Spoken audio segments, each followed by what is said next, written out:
কখনো কখনো এমন কিছু জায়গায় পৌঁছে যাই যেখানে প্রকৃতি শুধু সুন্দর নয়, প্রকৃতিই যেন একটা গল্প বলে।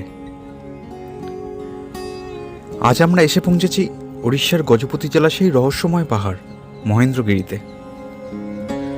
সমুদ্রপৃষ্ঠ থেকে 1500 মিটার উচ্চতায় দাঁড়িয়ে থাকা এই পাহাড় ইস্টার্ন ঘাটের এক অসাধারণ সৌন্দর্য। কিন্তু মহেন্দ্রগিরির গল্প শুধু পাহাড় জঙ্গলের নয়, এর সাথে মিশে আছে পুরাণ, ইতিহাস আর অজস্র লোককথার। আজকের ব্লগে শেয়ার করব মহেন্দ্রগিরির সব ডিটেলস, তাই ভিডিওটা কিন্তু শেষ পর্যন্ত দেখতেই হবে। প্রথমে বলি মহেন্দ্রগিরি কী করে আসবেন। হাওড়া থেকে যে কোনো ট্রেন ধরে প্রথমে চলে আসুন ব্রহ্মপুর স্টেশনে। সেখান থেকে একটি ক্যাবে করে প্রথম রাতেই থাকুন জিরাং বা চন্দ্রগিরিতে। প্রথম দিন চন্দ্রগিরির সমস্ত সাইট সিইং করে সেকেন্ড দিন চলুন মহেন্দ্রগিরিতে।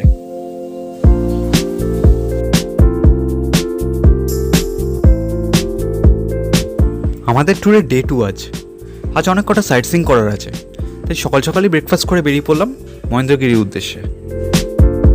আজকের প্রথম গন্তব্য মানকাডিয়া ওয়াটারফল। জিরাং থেকে 42 কিলোমিটার দূরে এই ওয়াটারফল যাওয়ার রাস্তাটা ভারী সুন্দর। দুধারে সবুজ জঙ্গল আর দূরে পাহাড়, সব মিলিয়ে রাস্তাটা অসাধারণ সুন্দর। সামনেই ওয়াটারফলের গেট।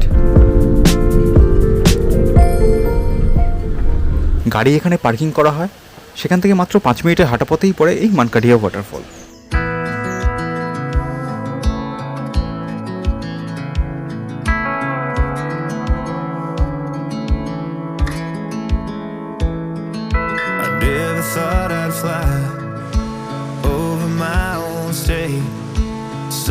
এই ওয়াটারফল যেন পাহাড়ের বুক চিরে নেমে আসা সরু এক সাদা ফিতে।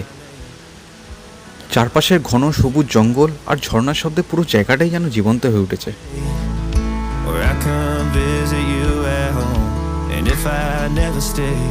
আজ জুলাই মাসের 13 তারিখ। জল আছে মোটামুটি, তবে অগস্ট মাসে মনে হয় আরও বেশি জল থাকবে। প্রায় 100 ফুট উচ্চতা থেকে ঝাঁপিয়ে পড়ছে এই জল। চারিদিকে দৃশ্য সত্যি অসাধারণ। এরকম একটা ওয়াটারফল দেখার জন্যই তো এত দূর আসা। ভীষণ ভালো লাগবে কিন্তু এই ওয়াটারফলটা এলে, আপনারা অবশ্যই আসবেন।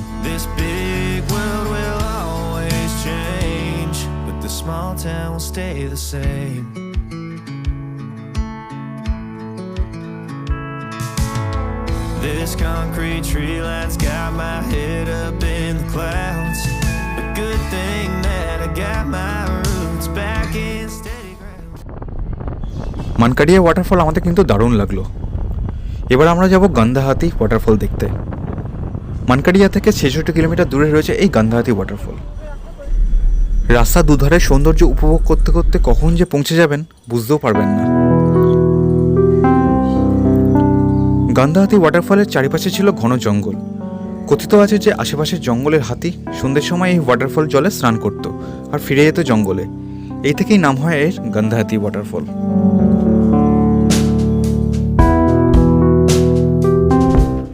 চলে এলাম গন্ধাহাতি ওয়াটারফলসে। সামনেই রয়েছে গেট, আর এই গেট থেকে ওয়াটারফলসের ডিস্টেন্স মাত্র 10 মিনিট। সুন্দর রাস্তা করা রয়েছে, তাই যেতে কিন্তু কোনো অসুবিধাই হবে না। এখন বর্ষাকাল, তাও জল খুব একটা নেই। অগস্ট মাসে এলে হয়তো একটু বেশি জল পেতাম।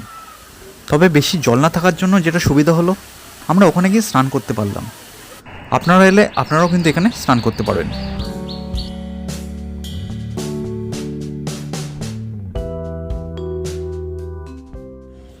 গন্ধাহাতি ওয়াটারফল দেখার পর এবারে আমাদের গন্তব্য মহেন্দ্রগিরি। এখান থেকে ডিস্টেন্স 29 কিলোমিটার হলেও টাইম লেগে যায় কিন্তু 1 ঘন্টার মতো, কারণ পুরো রাস্তাটাই চড়াই আর অনেক হেয়ারপিন বেন্ডও আছে। এটি মহেন্দ্রগিরি গেট। এখান থেকেই প্রচুর হেয়ারপিন বেন্ড বেয়ে আমরা যাব একদম হিলটপে।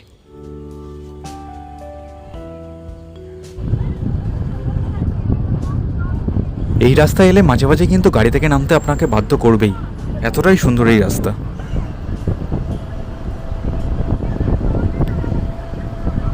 চারিপাশের দৃশ্য থেকে আপনি বুঝতেই পারবেন না আপনি হিমালয়ে এসছেন নাকি উড়িষ্যাতে।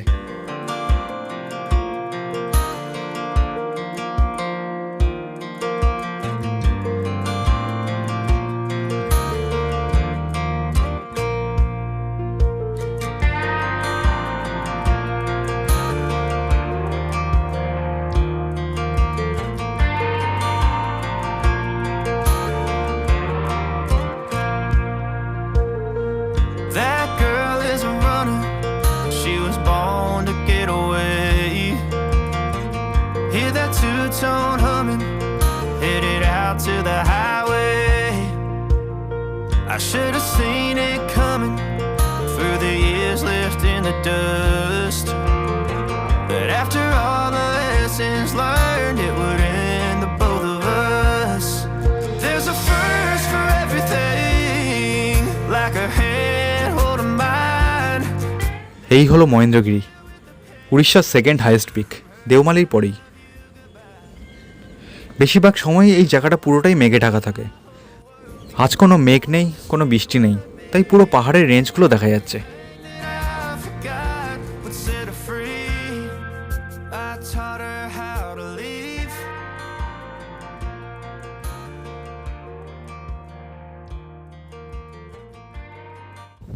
চলে এলাম আমরা মহেন্দ্রগিরিতে। এটি মহেন্দ্রগিরি হিলটপ।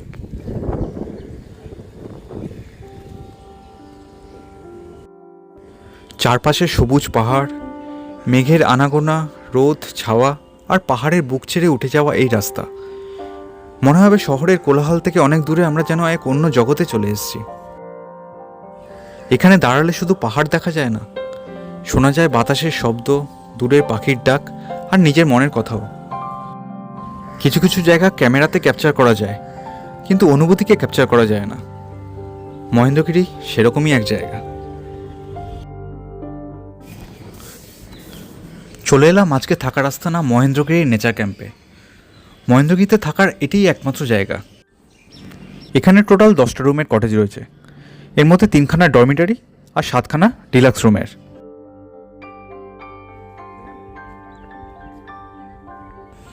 গেট থেকে ঢুকেই রয়েছে এই রিসেপশন কাউন্টারটা। সমস্ত রকম ফর্মালিটিস করে প্রথমেই চলে গেলাম ছাদে।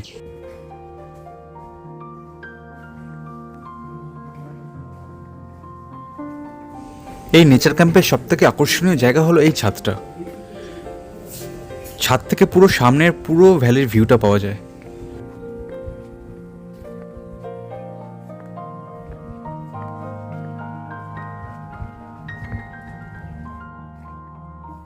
বাম দিকের কটেজে যেগুলোতে ব্যালকনি নেই সেগুলো ডরমিটারি। ডরমিটারিতে ম্যাক্সিমাম 4 জন থাকতে পারবেন। 2খানা ডবল বেড রয়েছে এখানে।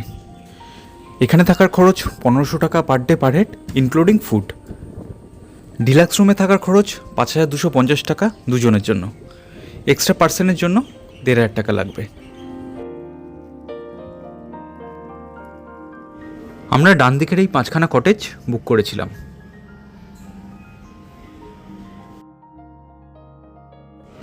চলুন আপনাদের রুম ট্যুরটা একবার করিয়ে দিই।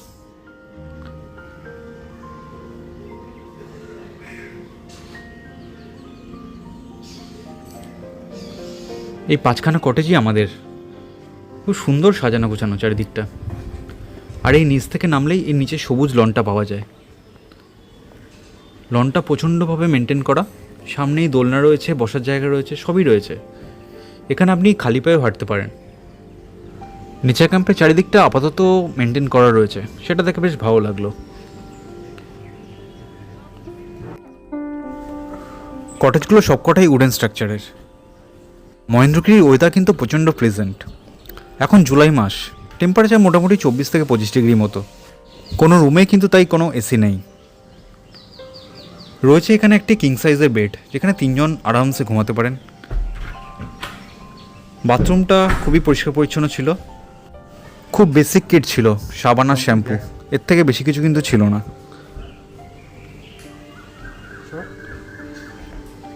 পাশে একটি স্টাডি টেবিলও রয়েছে। আর রয়েছে এই ব্যালকনিটা।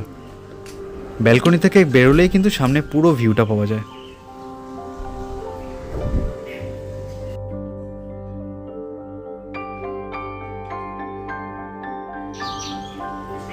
আমাদের খরচের মধ্যে সমস্ত রকমের ফুড ইনক্লুডেড রয়েছে। মহেন্দ্রগিরিতে একটা কথা আপনারা মাথায় রাখবেন, এখানে কিন্তু কোনো ননভেজ খাবার পাওয়া যায় না, পুরোটাই ভেজ। রেস্টুরেন্ট থেকেও সামনে পুরো ভ্যালির ভিউটা পাওয়া যায়।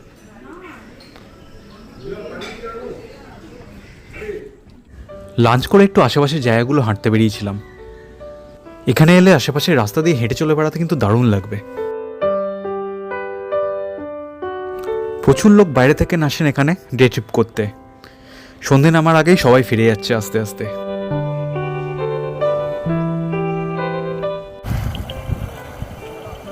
যত সন্ধে নামছে পরিবেশটা ততই যেন আরও মায়াবী হয়ে উঠছে।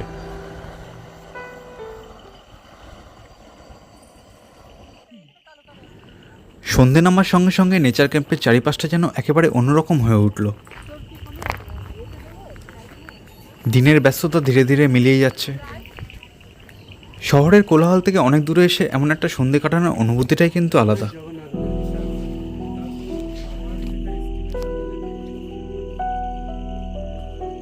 আমরা এবার বেশ বড় গ্রুপে এসেছিলাম, আর সন্ধ্যেটা আমাদের কাটলো এই ছাদে বসে আড্ডা দিয়েই।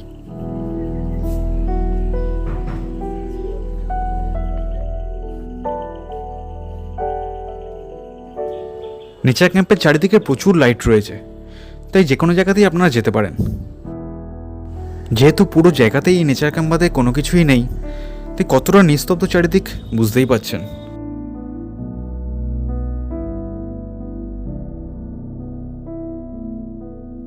তাড়াতাড়ি আমরা ডিনার করতে চলে এলাম। ভালো খাওয়া হচ্ছে রন? হ্যাঁ, কি? রুটি, তড়কা, চানা ডাল আর মিষ্টি, এই ছিল মেনু ডিনারের। ডিনারের পরে রাত্রে অনেকক্ষণ বসেছিলাম ছাদে, দারুণ লাগছিল।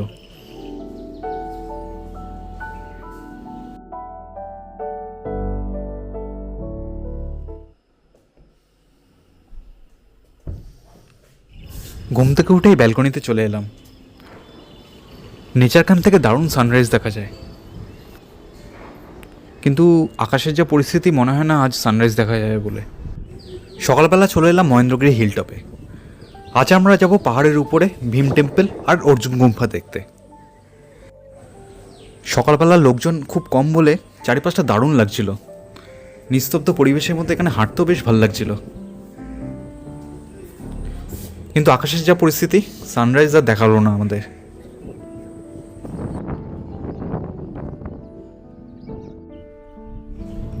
মহেন্দ্রগিরি শুধু পাহাড় বা সুন্দর ট্যুরিস্ট স্পট নয়, এই জায়গার সাথে জড়িয়ে আছে বহু বছরের ইতিহাস, আর তার সাথে অনেক পুরাণের গল্প। জনশ্রুতি অনুযায়ী পাণ্ডবদের বনবাসকালে যুধিষ্ঠির এখানে কিছুদিন শিবের আরাধনা করেছিলেন। সেই বিশ্বাস থেকেই যুধিষ্ঠির মন্দিরটি গড়ে ওঠে। মন্দিরটি কবে তৈরি করা হয়েছিল সেই নিয়ে কোনো স্পষ্ট ধারণা না থাকলেও মনে করা হয় গুপ্ত পরবর্তী টাইমে এর প্রতিষ্ঠা করা হয়।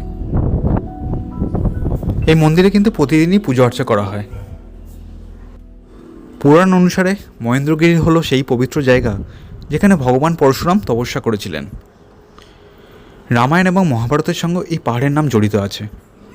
স্থানীয় বিশ্বাস অনুযায়ী পাণ্ডবরা তাদের বনবাসের সময় কিছুদিন এই মহেন্দ্রগিরিতে পাহাড়ে আশ্রয় নিয়েছিলেন। এই বিশ্বাসের সবচেয়ে বড় নিদর্শন হলো এখানে থাকা পাণ্ডবদের নামে মন্দিরগুলো। নিচে যেমন রয়েছে যুধিষ্ঠির টেম্পল, তেমনি পাহাড়ের উপরে রয়েছে ভীমা টেম্পল আর অর্জুন গুম্ফা। এখন আমরা পাহাড় বেয়ে সেদিকেই এগোচ্ছি।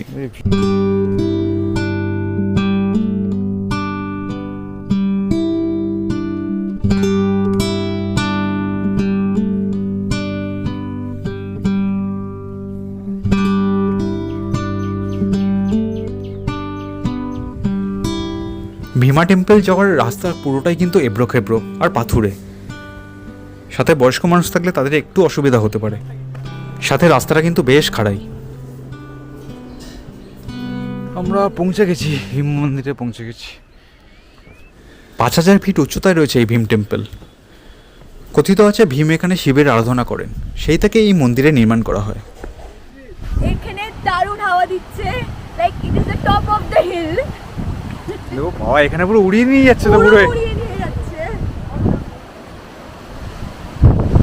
এখান থেকে পুরো ভিউটা দেখা যাচ্ছে।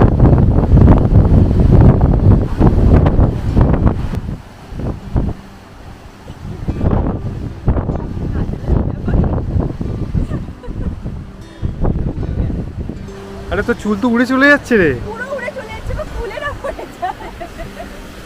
উইক পরে আছে। পড়ে এসেছি। এটা মহেন্দ্রগিরির সবচেয়ে উঁচু জায়গা, আর এখান থেকে চারিদিকে ভিউটা জাস্ট অসাধারণ।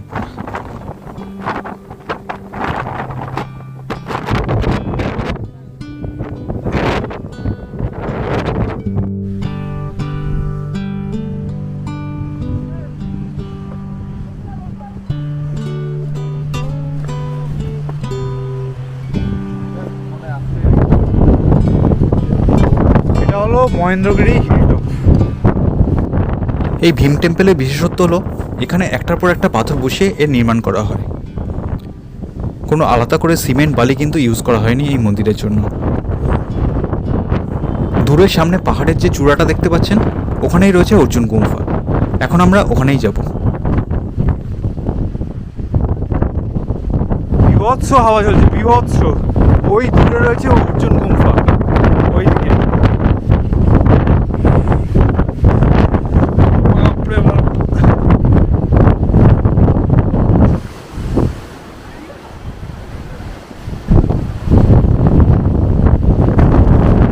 আমরা এখন অর্জুন গুম্ফার দিকে যাচ্ছি, দেখি কত যেতে পারি।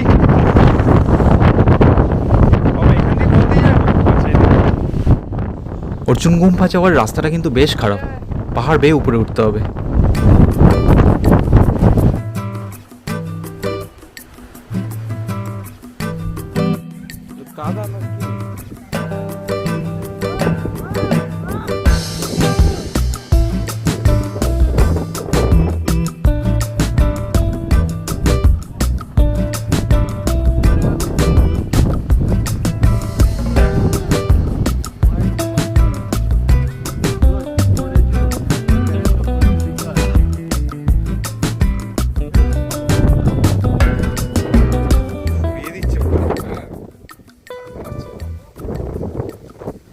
কথিত আছে বনবাসকালে অর্জুন এখানে কঠোর তপস্যা ও ধ্যান করেছিলেন ভগবান শিবকে সন্তুষ্ট করতে। পাশুপাত অস্ত্র লাভের জন্য এই গুহায় গভীর সাধনাও করেন তিনি। এই বিশ্বাস থেকে এই স্থানটি অর্জুন গুম্ফা নামে পরিচিত হয়। তবে সবই পুরোটাই বিশ্বাসের উপরে, এক্স্যাক্টলি কিন্তু কিছুই জানি না আমরা কি হয়েছে। গুহার ভেতরেই এই মন্দির, নিচে নামা যাবে কিন্তু যাওয়াটা বেশ রিস্কি। একই রাস্তা ধরে এবার আমরা নিচে নামবো।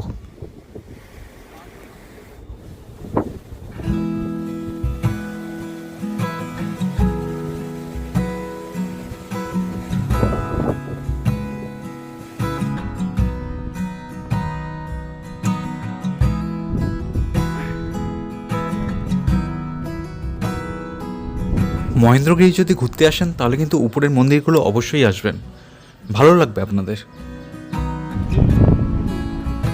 আমরা ওই উপরটায় গেছিলাম,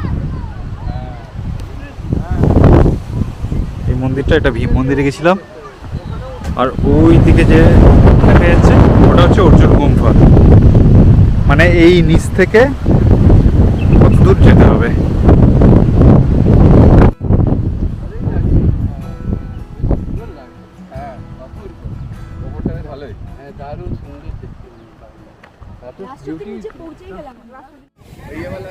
নিচ থেকে উপরে ভীম মন্দির আর অর্জুন গুম্ফা দেখে আসতে কিন্তু মোটামুটি 2 থেকে 2.5 ঘন্টা লেগেই যাবে।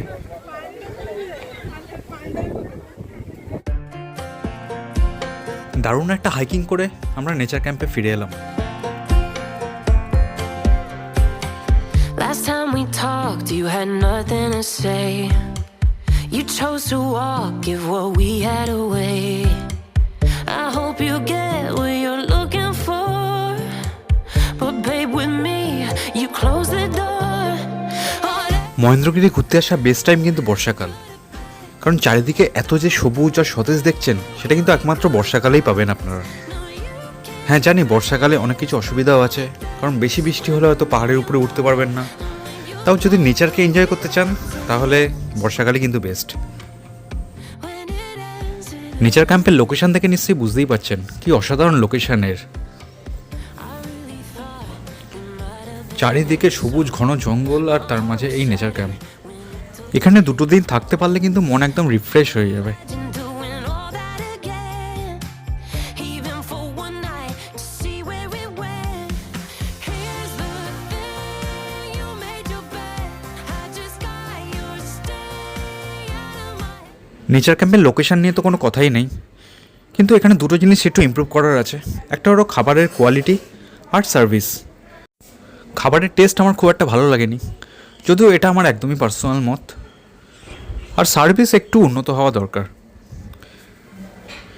এখানে ঘুরতে হলে একটা জিনিস অবশ্যই মাথায় রাখবেন, এখানে খাবার দাবার কিন্তু পুরোটাই ভেজ। বাইরে থেকে কোনো ননভেজ খাবারই কিন্তু মহেন্দ্রগিরিতে অ্যালাউ নয়।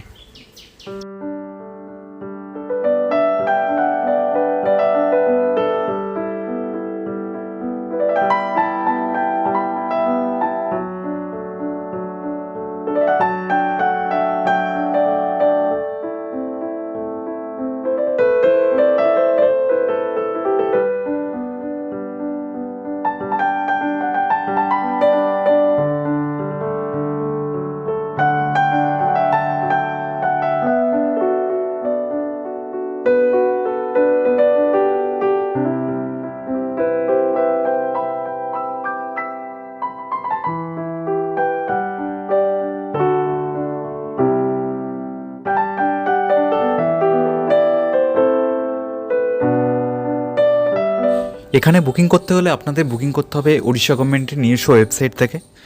স্ক্রিনে আমি বুকিং লিঙ্কটা দিয়ে দিলাম।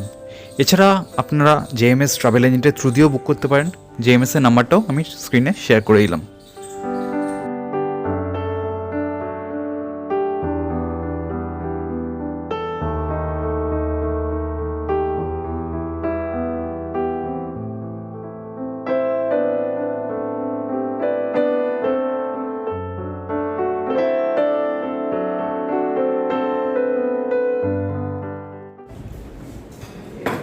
ব্রেকফাস্টে পুরি সবজি আর পোহা ছিল আমাদের মেনু। ব্রেকফাস্ট করে চেক আউট করে আমরা বেরিয়ে পড়লাম ব্রহ্মপুর স্টেশনের দিকে। এবারের ট্যুরে আমরা বেশ বড় গ্রুপে এসেছিলাম, তাই উইঙ্গার নিয়েছিলাম। আর সবাই একসাথে আসার মজাই কিন্তু আলাদা।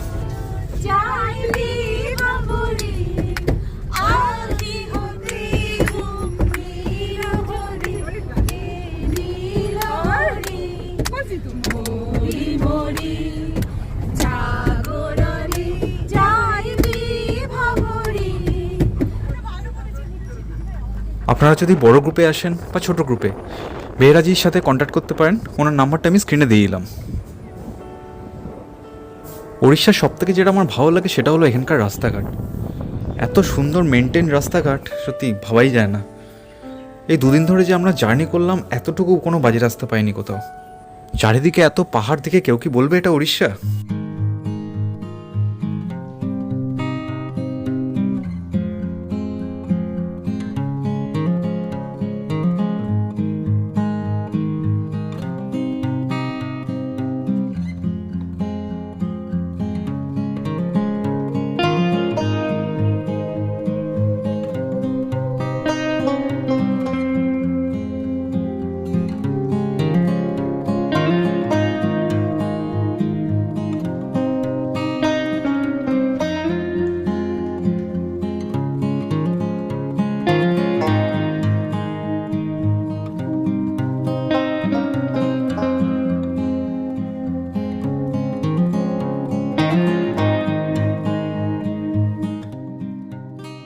যাওয়ার পথে এখানে একটা সাইট সিং ছিল, বাড়িয়া পাথর ওয়াটারফলস, কিন্তু জল না থাকায় আমরা নামিনি এখানে।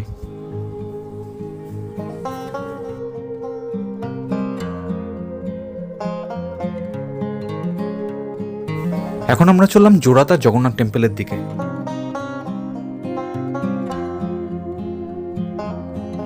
কথিত আছে এই জগন্নাথ টেম্পলের প্রথম রথ টানা হবে, তারপরেই পুরীর রথ টানা হবে।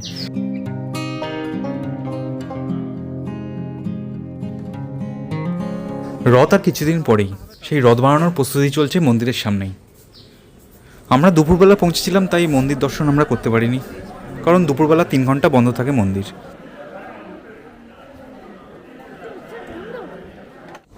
জগন্নাথ টেম্পল যাওয়ার পর আমরা এখন গেলাম সোনাপুর সি বিচে। আলাদা করে টিকিট কেটে ব্লু ফ্ল্যাগ বিচে গেছিলাম, কিন্তু পুরীর মতো তো পরিষ্কার পরিচ্ছন্ন লাগলো না এই বিচটা। আমাদের এবারে 2 রাত্রি 3 দিনের সফরে কী কী সাইট সিং করলাম তার একটা লিস্ট আমি নিচে স্ক্রিনে দিয়ে দিলাম।